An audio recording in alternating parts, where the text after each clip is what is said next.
went out the rear rather than walk the length of the hall, Bran ducking his head as they passed through the Lord's door. In the dim-lit gallery outside the great hall, they came upon Joseph, the maester of horse, engaged in different sort of riding. He had some woman Bran did not know shoved up against the wall, her skirts around her waist. She was giggling until Hodor stopped to watch. Then she screamed.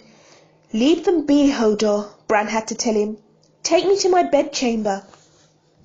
Hodor carried him up the winding steps to his tower and knelt beside one of the iron bars that Mikken had driven into the wall. Bran used the bars to move himself to the bed, and Hodor pulled off his boots and breeches. "You can go back to the feast now, but don't go bothering Joseph and that woman," Bran said. "Hodor," Hodor replied, bobbing his head.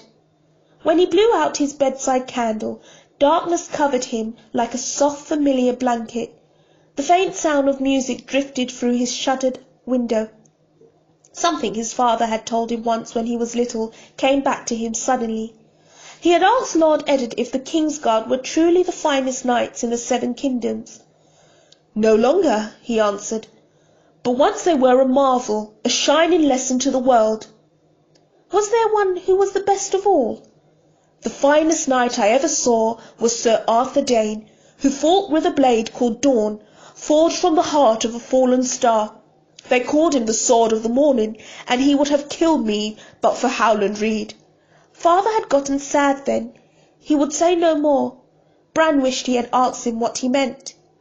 He went to sleep with his head full of knights in gleaming armour, fighting with the swords that shone like starfire. But when the dream came he was in the Godswood again.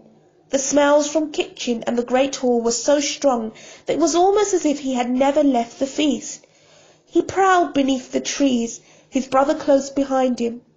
This night was wildly alive, full of the howling of the man-pack at their play. The sounds made him restless. He wanted to run, to hunt. He wanted to. The rattle of iron made his ears prick up. His brother heard it too. They raced through the undergrowth toward the sound, bounding across the still water at the foot of the old white one. He caught the scent of a stranger. The man's smell well mixed with leather and earth and iron. The intruder had pushed a few yards into the wood when he came upon them, a female and a young male, with no taint of fear to them, even when he showed them the white of his teeth. His brother growled low in his throat, yet they still did not run. "Here they come," the female said. "Nearer," some part of him whispered, some wisp of sleeping boy lost in the wolf dream. "Did you know that they were so big?" "They'll be bigger still before they are grown," the young male said, watching them with eyes large, green, and unafraid. "The black one is full of fear and rage, but the grey is strong, stronger than he knows. Can you feel him, sister?" "No," she said, moving a hand to the hilt of the long brown knife she wore.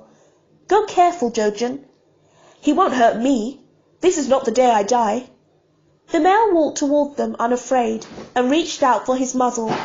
A touch, as light as summer breeze, yet at the brush of those fingers the wood dissolved, and very ground turned to smoke beneath his feet, and swirled away, laughing, and then he was spinning and falling, falling, falling.